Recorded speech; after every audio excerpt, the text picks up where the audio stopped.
to make a vermicompost. When worms like red wigglers are used to break down the kitchen or garden waste into rich organic fertilizers, the product is called vermicompost and the process is called vermicomposting.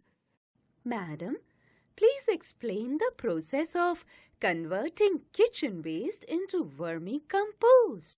Let's perform an experiment to make a vermicompost.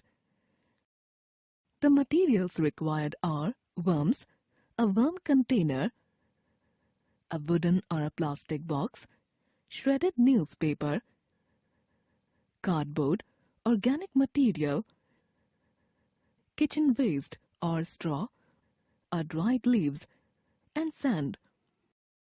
Procedure: take a wooden or a plastic box, bin, or else dig a pit. Use the cardboard to make a covering lid with small holes in it so that the worms can breathe. Spread a thin layer of sand at the bottom of the container or the pit.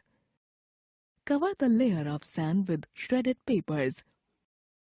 Put some kitchen waste along with some dried leaves, that is, organic material, in the container.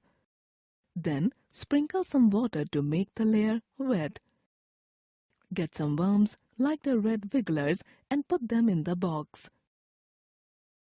Leave the box undisturbed for 3 to 4 weeks.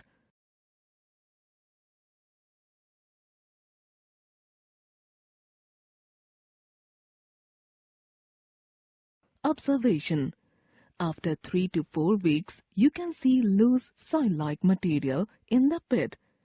Collect the material from the box and use that as a soil supplement to increase the soil productivity and moisture retention.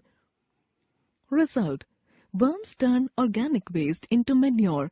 High nutrient containing organic fertilizer or vermicompost is formed as a result of vermicomposting. Do's: chop the larger pieces of fruits and vegetables to make the job easy for the worms. The container or pit should be well aerated. Don'ts: never overload the bin with food. Do not use cooked and oil food. Thank you, madam. This experiment has made the concept very easy to understand.